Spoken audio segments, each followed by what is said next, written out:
观众朋友们，大家好，我是老文。生活在海外的华人，可能或多或少都经历过种族歧视的言行。近期，一位在大温哥华地区西温哥华市的华裔业主，在向西温哥华市政府申请房屋装修许可的时候，发现他的产权证书上竟然还保留着种族歧视性条款，而西温哥华市政府在2年半以前就承诺要彻底去除这些种族歧视性条款。对此，他非常气愤，并且发起了一场签名请愿运动。此事在各大主流媒体以及华人媒体在持续发酵。作为首家采访并报道此事的官知媒体，我们今天请到了事件当事人董家宝女士到我们工作室进行视频访谈。欢迎董女士。Welcome to Vancouver Observers or 官知 media platform for the interview. Thank you for having me.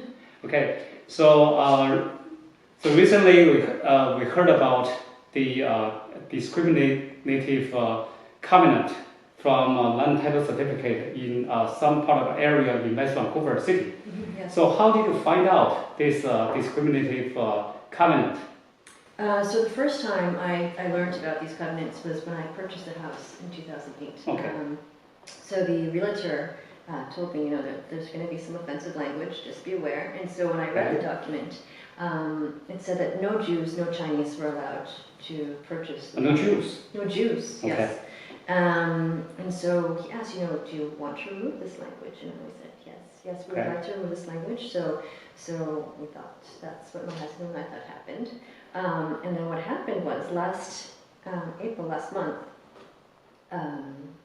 we're doing some improvements on our property. Okay. And so we had a subcontractor apply on our behalf to the district. Okay. And so he contacted me, he said, look, your application has been flagged.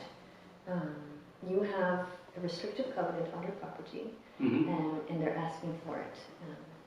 So I gave him the land title, and I went back to city, and this isn't enough. Okay. They're actually asking you, as a landowner, to go to the LTSA, the Land Title Office in Westminster, to pick up this document. So I got the document, and in this document, the covenant said, no pigs, no chickens, no farm animals. And the next line down, it said, no one of African or Asiatic descent or ancestry was allowed to reside on the premises unless they were a servant. Yeah. And of course, upon seeing this, I was very surprised because, for me and many of my neighbors and friends, we had assumed, because there was so much media coverage 2.5 years ago, that the West Vancouver Council was removing this language. They were in the process of removing this language. So here was the situation where I was asked to submit this document. Otherwise, if I didn't, my permit would be delayed. Okay. And it was the district asking me for this document that they said they were going to get the language removed from. So I was left very angry as well because my children are mixed. I'm ethnically Chinese. My husband is European.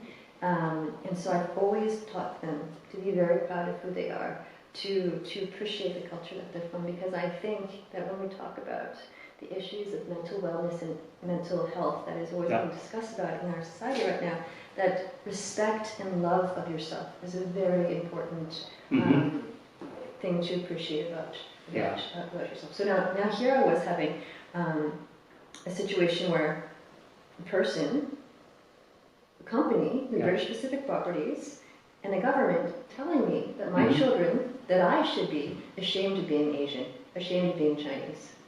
Okay, so this is how this issue was brought up to your attention. Yes. Okay, and as far as I know, this racist covenant was made voided. Yes. Since 1978. Yes. Through the BC Land Title Act amendment. Yes. So since it has been already unenforceable, so why you still so upset with this covenant? Because these words are hate words. Yeah, of course. Right? Yeah. Why are they there? There's no purpose to have this language there. Okay. You know, we live in a society, a time period where we're saying Yeah. we're, you know, in a period of reconciliation, we're in a period of inclusivity and embracing diversity. And if we cannot remove words Yeah. on a legal document, Yeah. which is the very first step of all of this, how can we be sincere in saying that we are actually trying to accomplish all of these things? Okay, so actually, I did some study on this similar racist covenant on land title certificate. Actually, it's not only in West Vancouver. No. It's in many areas in BC Yeah. and also in many areas in Canada as well as in US. Yes. Yeah. Yes. Have you report this issue to any media? So actually the media did pick it up because I was raising awareness about it. So I've had several local media pick it up from different language groups. So for example, I've had Fairchild, I've had Red FM, Okay. you know, the local news. Any major medias pick up? So CTV, CBC. Wow. Yeah. So the media coverage is very good. Yes, it's been very supportive. Okay. Yeah. So what's the general reaction from the media? In general reaction is I think that they're very supportive. Okay. Yeah, so it's good that they are reporting about this because I think, how can we still be talking about this so many years later? Okay. Yeah. Yeah. So you mentioned your subcontractor encountered some application issue with the city of West Vancouver. Yes. So did the staff in West Vancouver City specifically ask about this covenant which contains discriminative clause in that covenant? Yeah, so they had specifically said that there is a restrictive covenant on your property Okay. listed on the land title and you must retrieve it. Okay, but my question is, did that staff know this covenant contains that discriminative clause or racist clause? You know what? I actually don't know because it was Okay. very interesting. I actually had already applied for about 10 permits before that, Okay, which required much more greater improvements to the property. okay, Nobody had asked me. If anybody knows the history of Canada, Yeah. looking at the year 1956, mm-hmm. they should have been able to conclude from knowledge and probability Yeah. that a covenant of 1956 was a Okay. racist one, discriminatory covenant. Okay. So after the media pick up this news, has anyone in city of West Vancouver ever contacted you about this issue? So I raised the awareness of the petition through a neighborhood social media app, right? Yeah. Because I was trying to ask my neighbors, you know, Right. do you still have this? Because I didn't know I had this. Do you know this? Yeah. And I had a Councillor Craig Cameron, Okay. who suggested that what I was doing was my experience. He said was suggesting that I was lying, and that I was trying to do a smear campaign against him and the mayor and the rest of the councillors.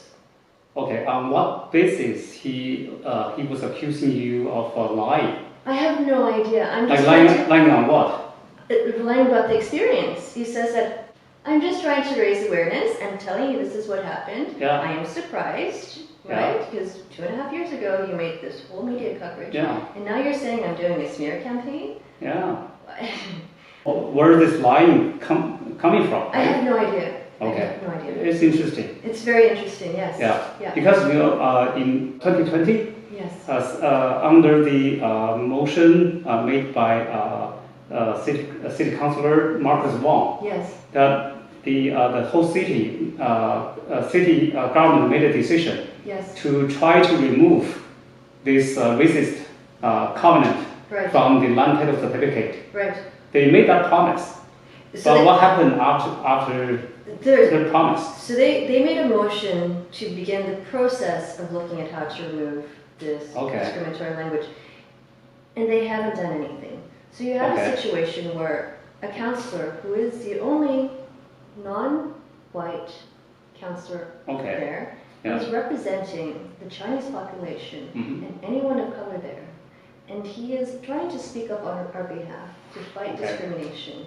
And so now you have a situation that a councillor who has not followed up, right, with... So Marcus did not follow up. He did not follow up, okay? And so now you have a situation where the other councillors are going, look, he didn't follow up, you know? Why do we care? Yeah, like... Okay. It must not be very important, right? Yeah. I mean, this is the attitude that's been taken now. And so the action of trying to do more good has now done more harm. Okay. So Marcus should have done a champion job, right? Yeah. To lead the whole effort. Absolutely, that was the expectation. There's no follow-up. So there's this report that's being done this evening, where the district is reporting to council on what they've done. And the report says, basically, over the last 2.5 years, they have done nothing. And that they will not do anything, because it's out of their jurisdiction. Okay. Okay? The report says nothing about what they can do from a municipal level. Okay. Right? There are many things that can be done at a municipal level, right?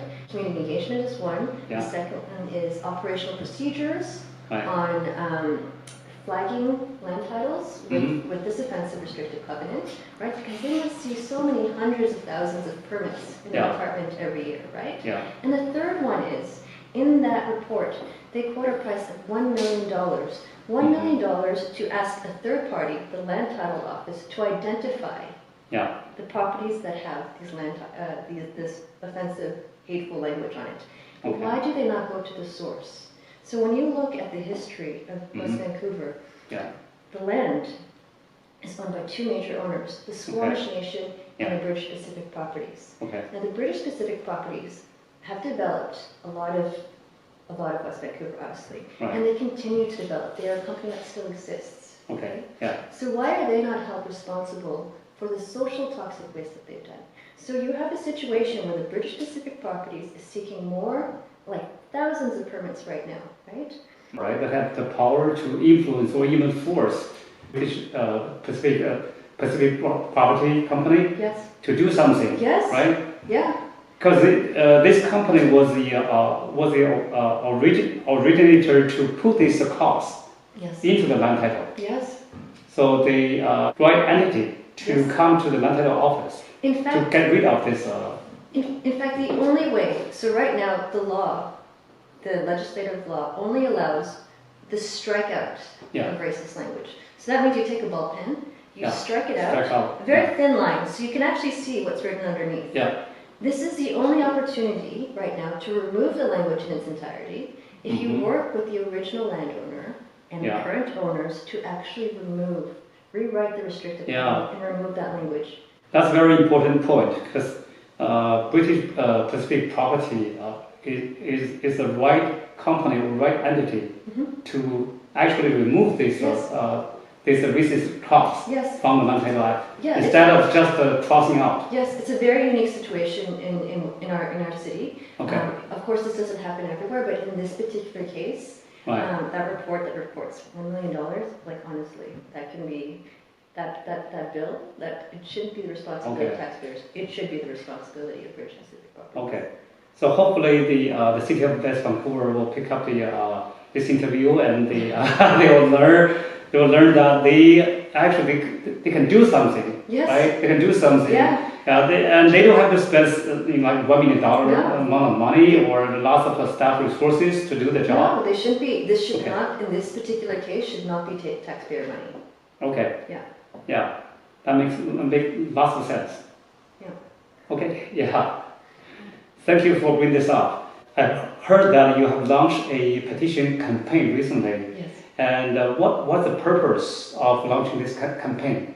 So the original purpose was, I got so tired of reaching out to my neighbors and asking them, do you have this land covenant, this restrictive covenant on your land title? Okay. That's how I created the petition. But what I'm finding is that with all the number of signatures that I'm getting, it raises more awareness. The media is picking it up. Yeah. I've actually had an MLA in my riding who has since contacted me to submit these signatures to the BC Legislature Assembly. Okay. So the more signatures we get, the more support it gets. How many you got so far? I think it's around 4,450 so far. Wow, lots of people already. But we definitely need more, right? The more the better. Yeah, and also if the other minority like Indian, like Filipinos. Mm-hmm. You know what would be better if we can get the various associations, like the African American Association, the Chinese Association, Okay. all these different associations. If we can come together as a community that has been discriminated and say Right. this is not right, right? Yeah. This is not just a West Vancouver thing. This is a national issue. If we come together as a community, we have a stronger voice. That's a good idea. Yeah. Okay. So the petition hyperlink will be under the video. So for those who support this initiative, please go on sign off on the petition, so that we can get more voice raised up to the provincial government. Thank you very much for coming here and talking to us. Very interesting topic and lots of good suggestions from you. Hopefully, the media, both the media and the city of West Vancouver will learn something from your suggestions and the proposals. Well, thank you very much for sharing this and bringing awareness. I think it's very important, so I appreciate that. Thank you. Thank you. 董女士发起的签名请愿运动已经获得近5000人的签字，希望 BC 省政府能够重视此事，就全省范围内的产权证书里包含的歧视性条款议题进行讨论，并做出正视历史、纠正历史错误的决定。同时，西门华市政府也应该利用它的影响力，迫使当年把这些歧视性条款加入产权证书的不列颠太平洋公司主动去产权证书办公室，也就是 Land Title Office 去删除这些歧视性的条款。正如董家宝女士所说，不能一方面卖房赚中国人的钱，另外一方面又继续保留这些辱华排华的歧视性条款，不做道歉，不采取实际行动改正错误，口惠而实不至。那么这个问题其实不仅仅局限于新温哥华市，其实在 BC 省的很多地方，以及加拿大的很多地方，甚至美国的很多地方，都存在类似的种族歧视性条款。那希望大家呢更多的关注这个事情，同时引起其他族裔的共同关注，大家团结一致来去除这些种族歧视性条款。希望观众朋友们留言、评论并订阅我们的频道。再次感谢董家宝女士接受我们的访谈，谢谢各位观众观看，本期访谈到此结束。